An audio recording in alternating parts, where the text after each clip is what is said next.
Classificação indicativa. Livre para todos os públicos.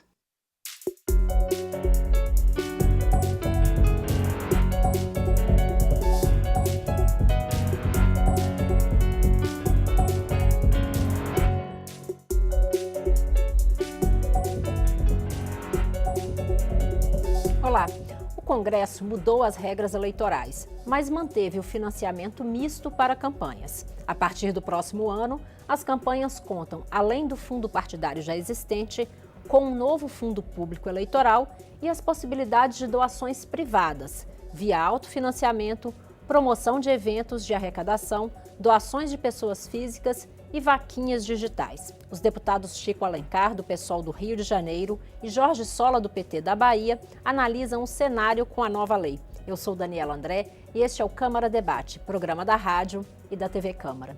Deputados, bem-vindo ao Câmara Debate. Começar perguntando ao deputado Chico Alencar, que se manifestou contrário à criação do novo fundo. Por quê, deputado?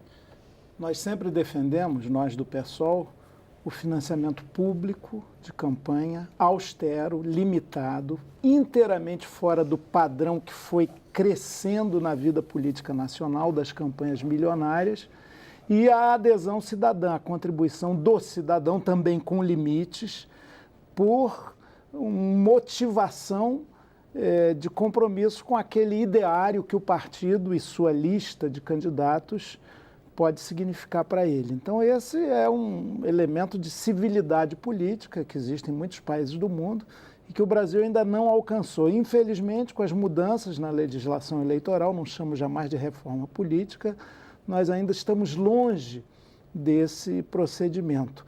Entendíamos que o fundo partidário, discutido junto com o orçamento da União, em ano eleitoral, ele poderia ser agregado com limites também muito rígidos de mais recursos, uma melhor distribuição para você não criar aquela casta, uma espécie de condomínio do poder de alguns partidos mais aquinhoados. Agora, o grande problema é que se continua raciocinando com patamares elevadíssimos. Afirmo, 2.500.000 como teto de gastos para uma campanha de deputado federal é uma demasia, é um absurdo. Não é só uma afirmação teórica.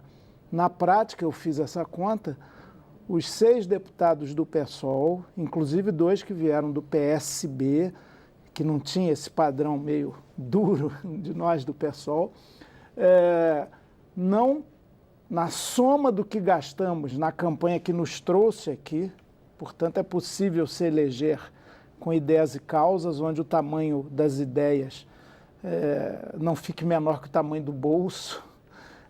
Nós, na soma de todos os gastos de campanha, não chegamos à metade desses 2.500.000. Então é possível fazer em Novo Paradão. Agora, você estabelece o teto, que alguns reclamaram por ser pouco. O deputado Henrique Fontana propôs uma emenda para reduzir um pouco mais isso, ela foi rejeitada.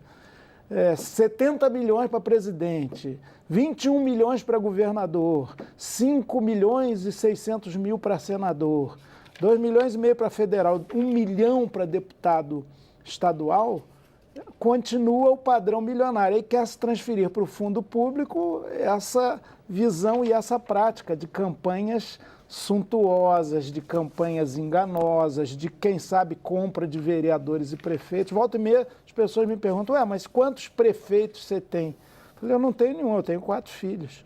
E quantos vereadores você tem? Porque tem isso. Tem candidato rico das campanhas milionárias que vai fidelizando, aquela fidelidade do amor remunerado, vereadores, líderes comunitários, no ano eleitoral, no comecinho, paga até mesada, mensalinhos por aí, para garantir esses cabos eleitorais fortíssimos. Isso é vergonhoso e eu temo que isso não seja superado. Deputado Jorge Sola, o senhor foi favorável à criação desse novo fundo. Por quê? Bom, primeiro é bom lembrar que a esquerda no Brasil, não só o PT, o PSOL, o PCdoB, sempre defendemos o financiamento público. Por quê? Para diminuir a desigualdade na oportunidade de representação. Se você comparar a nossa Câmara de Deputados aqui, seus representantes que foram eleitos se participam com a distribuição da população, você vê que é uma distribuição completamente desigual, né? São raros os grandes empresários no Brasil, a bancada aqui que representa os interesses dos industriários, dos banqueiros, dos latifundiários, é muito majoritária, é muito forte. Por quê? Não é por acaso. Isso foi se constituindo pelo espaço que o poder econômico tem dentro do processo eleitoral. Então, não existe eleição sem financiamento, né? Não existe democracia sem eleição. Se a gente quer que a democracia se fortaleça e que a representação da sociedade seja mais equitativamente presente no parlamento, nós precisamos democratizar também o financiamento eleitoral. E a única forma de fazer isso é com financiamento público. Esse é o primeiro ponto. O segundo ponto importante, e que ficou bem evidente, de que quando era legalizado o financiamento empresarial, a gente sempre combateu isso, porque a empresa não vota, a empresa não participa de partido, a empresa investe. Então, tem interesses a conquistar no aparelho de Estado, na sua representação aqui na Câmara, para aprovar leis de seu interesse e no aparelho do Executivo. E, obviamente, isso tem que ficar claro para a população. O chamado financiamento empresarial não era feito com dinheiro privado, ele era feito com recursos públicos, não era o lucro das empresas privadas que ela investia na campanha eleitoral. Era o sobrepreço dos contratos públicos, ou seja, dinheiro público apropriado pela empresa e destinado a todos os candidatos? Não, claro, destinado aos candidatos, no caso do Legislativo, que representam esses interesses, e no Executivo, que não só aqueles que representam esses interesses, mas daqueles que tinham chance de ganhar para depois cobrar a fatura.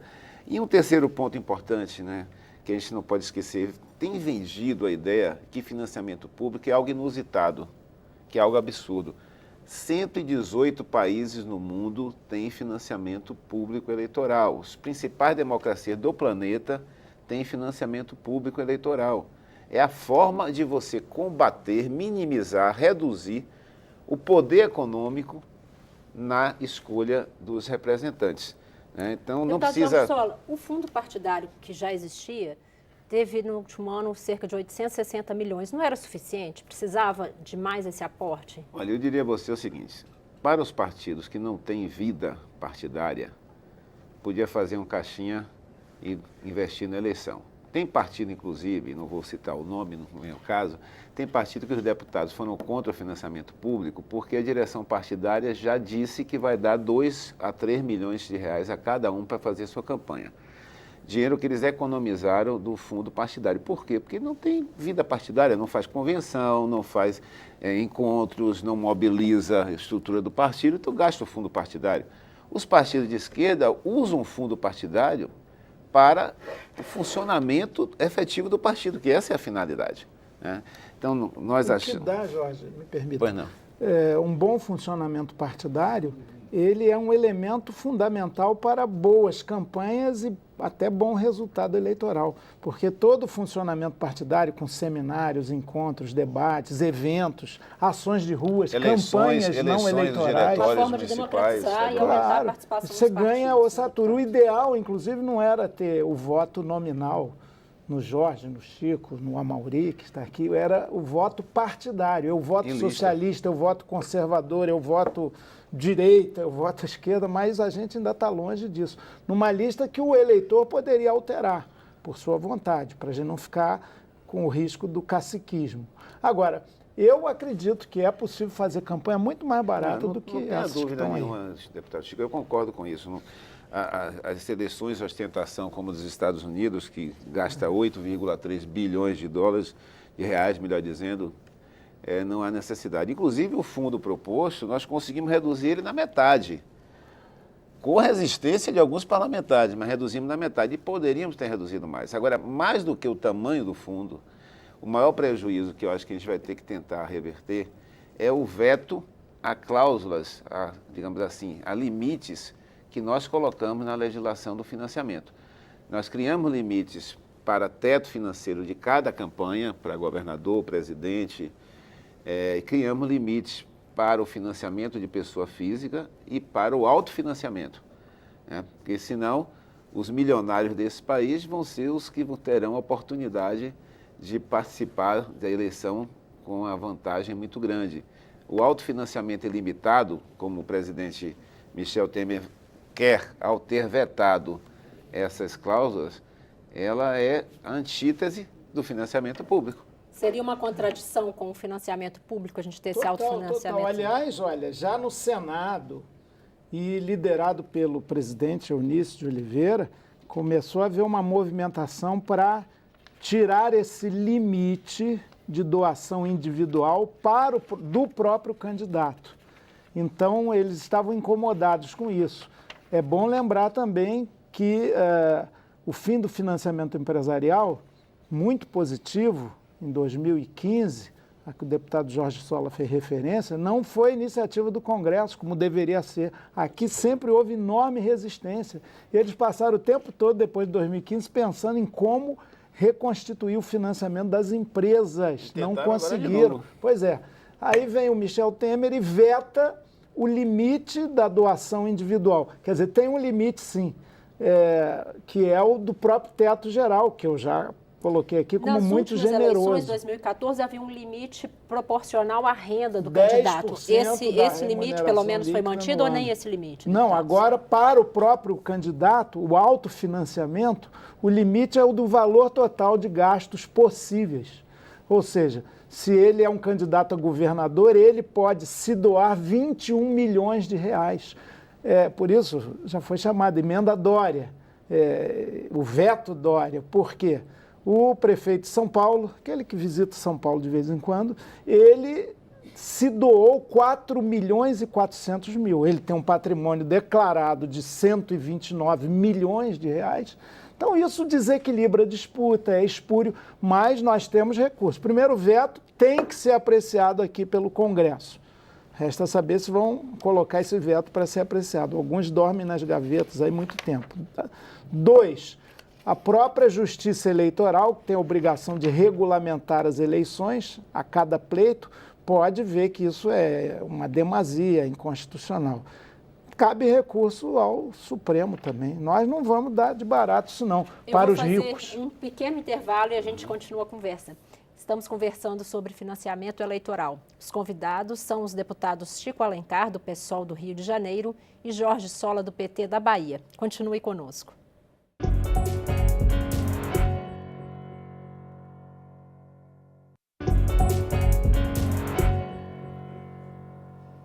Câmara Debate está de volta. Hoje nós estamos conversando com os deputados Chico Alencar, do PSOL do Rio de Janeiro, e Jorge Sola, do PT da Bahia. O tema é financiamento eleitoral.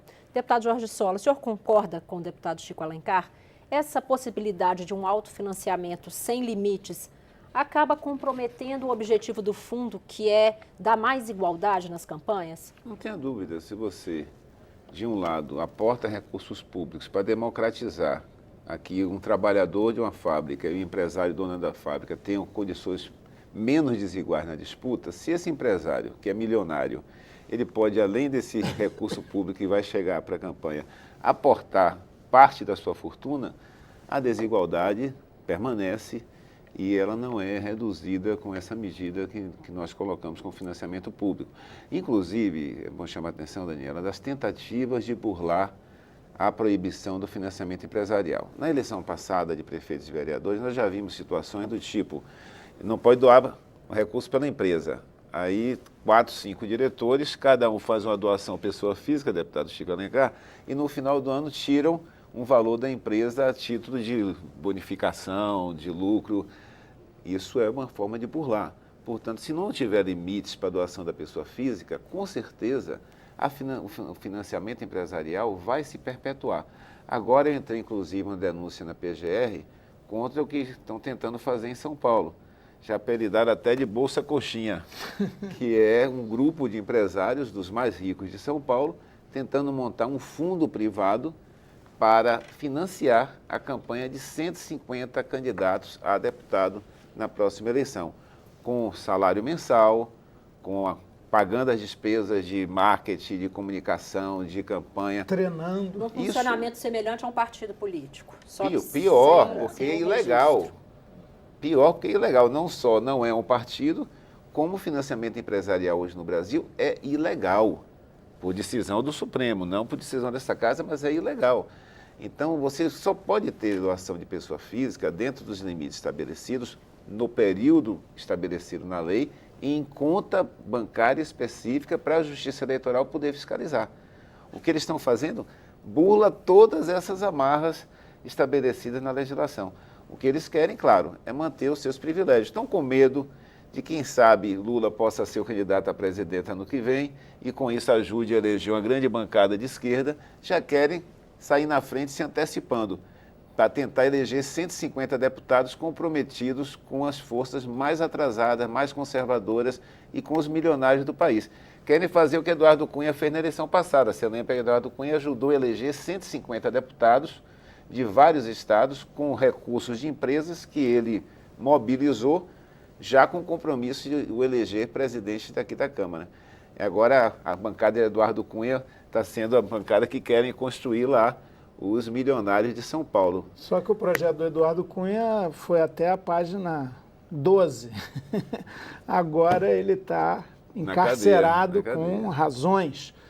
Esse tipo de amálgama de interesse do dinheiro, do poder do dinheiro, do grupo econômico colonizando a política é histórico no Brasil.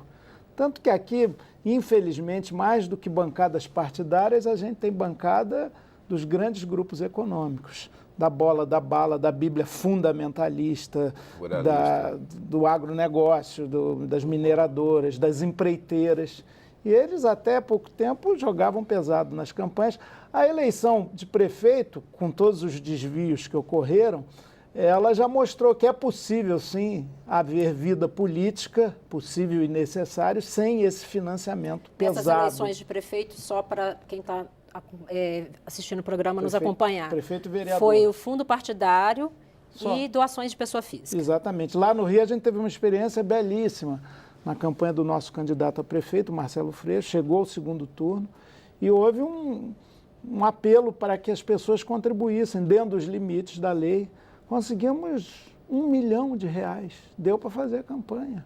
Então, quando você tem uma ideia que tenha força, ela consegue adesões. Agora, os senhores mencionaram dois diferentes exemplos de participação de grupos, por ideologia ou por interesses econômicos.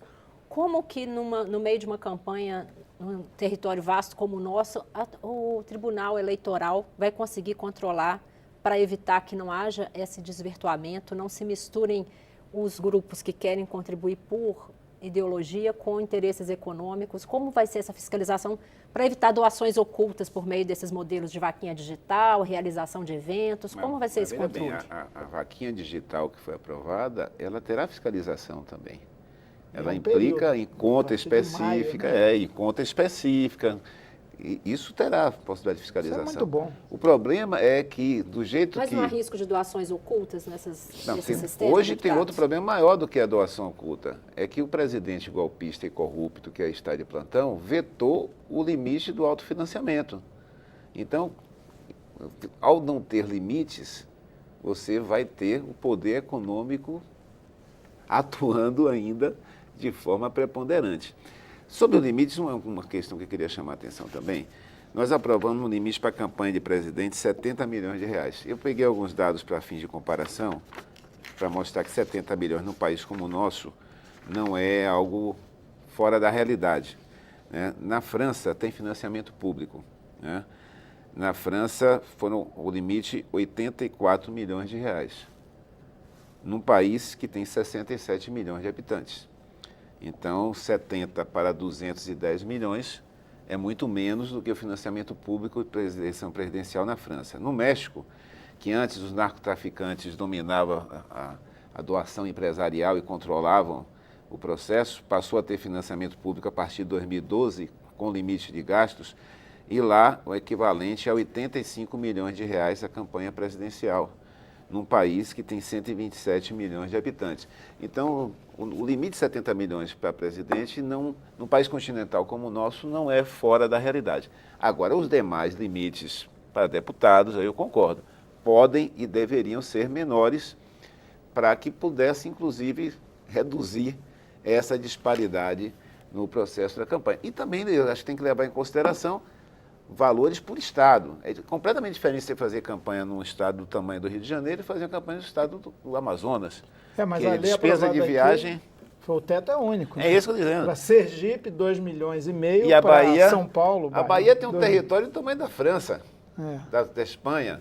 Né? Para a gente se deslocar do norte ao sul, as despesas são muito maiores. Agora, é Mas verdade aí é porque também Dani. é parte do problema do voto uninominal, né, deputado? É. Os senhores fosse- concorrem em todo o Se estado, tivéssemos né? votação em lista, Claro. o partido atuaria... A votação em lista é a forma mais efetiva de baratear a campanha. Claro. Em vez de E você de ter várias fiscalizar. campanhas... porque em vez de você ter várias campanhas, você tem uma campanha de cada partido. Pelo ideário.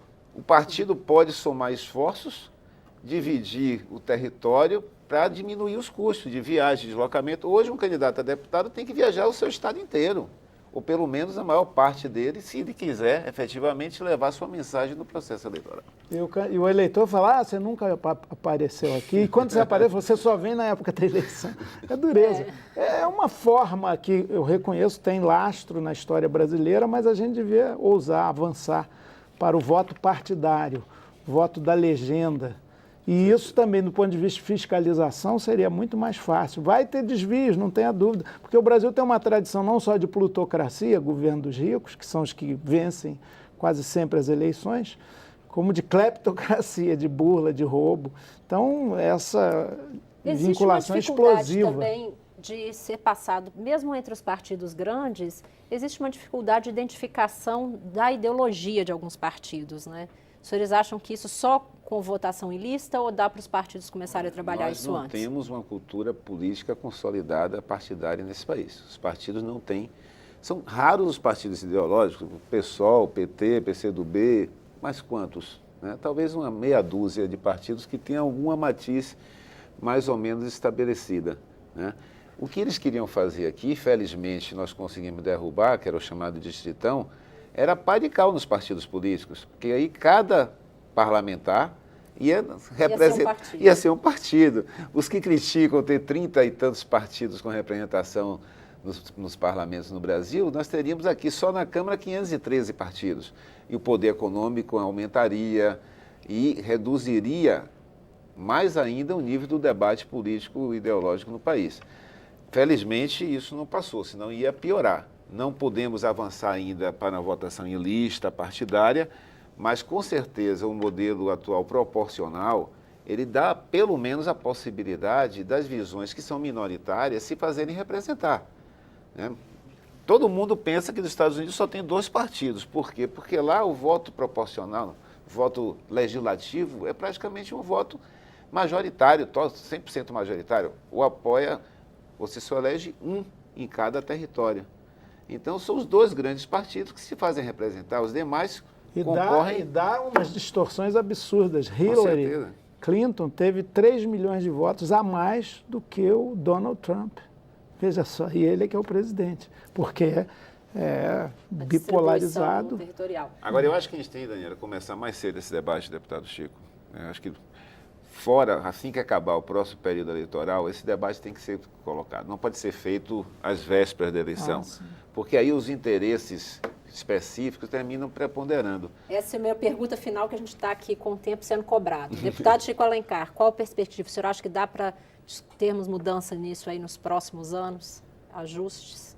É imperativo, vai ter que ter, porque o sistema representativo atual se esgotou, ele vai viver seus estertores nas próximas eleições, e o correto mesmo era envolver a população. Reforma política sem povo não cria nada de novo. Numa Assembleia Nacional Constituinte exclusiva, pode ter até candidatura avulsa para aquele momento, de algumas personalidades, juristas e tal, para durante 6 meses ou 1 ano elaborar um novo modelo político para o país. E discutir, sim, parlamentarismo, presidencialismo, voto obrigatório, voto voluntário, financiamento de campanha, tudo isso tem que estar, o colégio eleitoral, tem muita coisa para debater. Houve uma proposta muito virtuosa, reforma política democrática, liderada por OAB, CNBB e mais 100 entidades. Está nas gavetas aqui na Câmara, era uma iniciativa popular de lei até. Então, a gente tem que caminhar para isso. O sistema atual ele está tendo uma sobrevida, algumas mudanças até positivas, mas muito mínimas, mas ele continua essencialmente favorecendo aquilo que eu chamei de plutocracia e cleptocracia. A corrupção vai continuar. Deputado Jorge Sola, Então, para a gente encerrar. o que a gente espera, inclusive, é que o próximo parlamento seja bem melhor ou menos ruim do que a composição atual, represente melhor os interesses da população brasileira. Porque o que a gente tem visto é um parlamento que derrubou uma presidenta, deu um golpe de Estado, derrubou uma presidenta contra quem não havia nenhuma e não há nenhuma acusação de corrupção, e já esse mesmo parlamento, com mais ou menos os mesmos votantes, né, mantiveram um presidente corrupto, que você, brasileiro, viu mala de dinheiro, viu gravação, viu filmagem, e compraram votos dos parlamentares escancaradamente. Fernando Henrique, na época da reeleição, até hoje ele nega que teve compra de voto. Todo mundo sabe que teve, mas ele nega. Temer não, fez solenidade, chamou a bancada que representa aqui os interesses latifundiários e disse: estou comprando a bancada ruralista, pagando, e disse quanto estava pagando. Chamou os representantes dos empresários e disse: vou botar aqui um refis para os sonegadores ganharem dinheiro em cima dessa situação. Cada um botou suas moedas na mesa e estão pagando. E agora, com a segunda denúncia, novamente o mercado está aberto. Esse é o nível do parlamento que está aqui, porque representa não a maioria da população, mas os interesses da elite econômica desse país. Deputados, a gente vai ter que encerrar e continuar a conversa aí numa outra edição. O Câmara Debate termina aqui. O programa é uma produção conjunta da Rádio e da TV Câmara. Eu sou Daniela André e conversei sobre financiamento eleitoral com os deputados Chico Alencar, do PSOL do Rio de Janeiro, e Jorge Sola, do PT da Bahia. Você pode rever esta e outras edições em nossa página na internet ou no YouTube. Obrigada pela audiência e até o próximo programa.